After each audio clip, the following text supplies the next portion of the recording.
For all the success and spin put on the Apollo moon missions in the late 1960s, NASA has never fully answered the question, why have they never returned to the moon?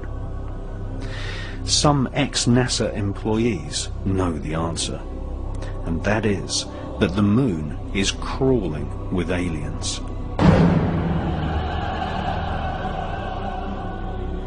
And that NASA astronauts confirmed this in the 1970s, leading many UFO researchers to conclude that NASA had been warned off ever returning to the lunar surface.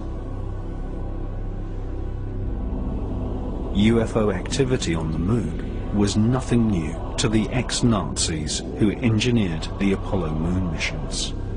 For centuries, astronomers all over the world, including Nazi Germany, had been reporting UFOs flying over the lunar surface. The Lunar Anomalies Report was commissioned by NASA in the years preceding the famous Apollo missions in the late 1960s. For more than 3 years, NASA financed several research scientists to collate a catalogue of anomalous lights which had been reported on the lunar surface by leading astronomers and scientists since the Elizabethan era. In 1968, the public version of the NASA research was published under the title Document R277. This public version of NASA's survey of lunar UFOs included nearly 600 strange events which took place between the years 1540 and 1967. This official NASA catalogue of strange lunar UFOs included reports from some of the world's most famous astronomers. For example, NASA included a report from the brilliant French astronomer Jean Cassini, who reported seeing a white cloud hovering over the lunar surface in 1671. Another report suggested that the moon had an atmosphere when 2 astronomers reported lightning above the lunar surface on May the 18th, 1787. Just 1 month before, in the same year, 1787, the man who discovered Uranus, one of the pioneers of modern astronomy, Sir Frederick William Herschel, claimed to have observed several bright lights traversing across the lunar surface. Small luminous orbs of light, commonly referred to as luminosities, have been reported on more than 200 occasions. In February 1877, a streak of white light was observed for more than 1 hour. On April the 23rd, 1915, a beam of light was seen inside the Clavius crater.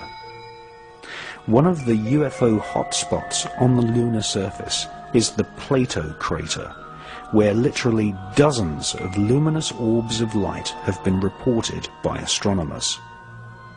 In addition to luminous UFOs on the lunar surface, NASA recorded the existence of mysterious shadows.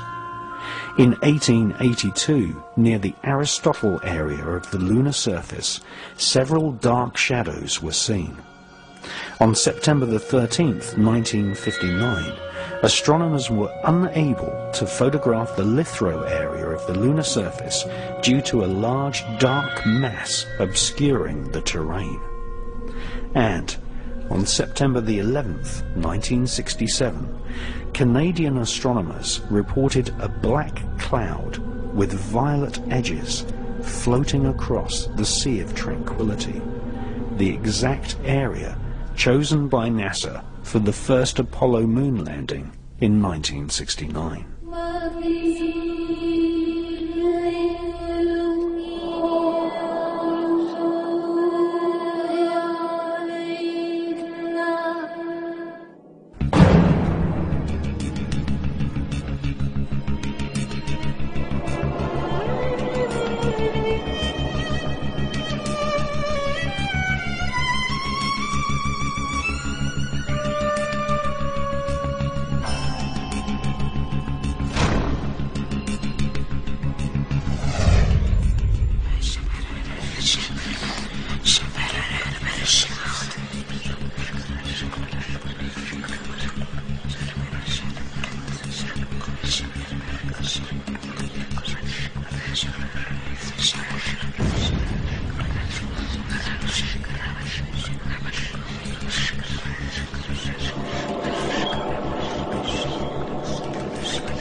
Previous to the publication of the anomalous lunar report, in 1965, NASA launched Operation Moonblink, a project involving top observatories all over planet Earth.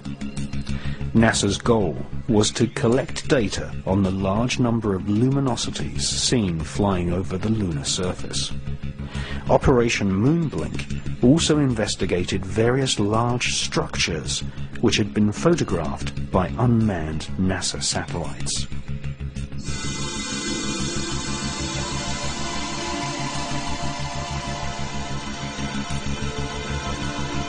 Some of these structures looked suspiciously artificial. In 1953, the science editor of the New York Herald Tribune had reported seeing a 12-mile-long structure, possibly a bridge, on the edge of the Mare Crisium crater.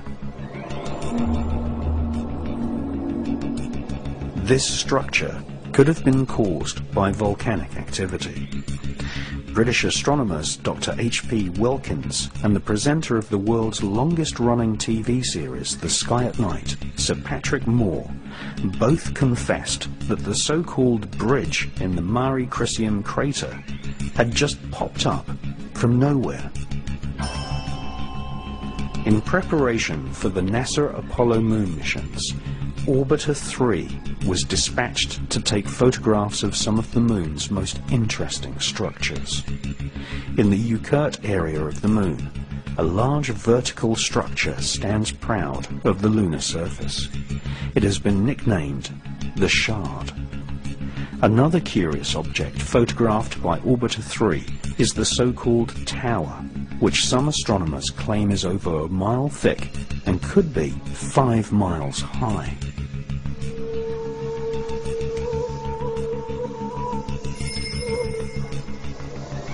After looking carefully through hundreds of NASA photos returned to Earth by Orbiter 3 and its predecessor, Orbiter 2, American author George Leonard published a book called Somebody Else is on the Moon.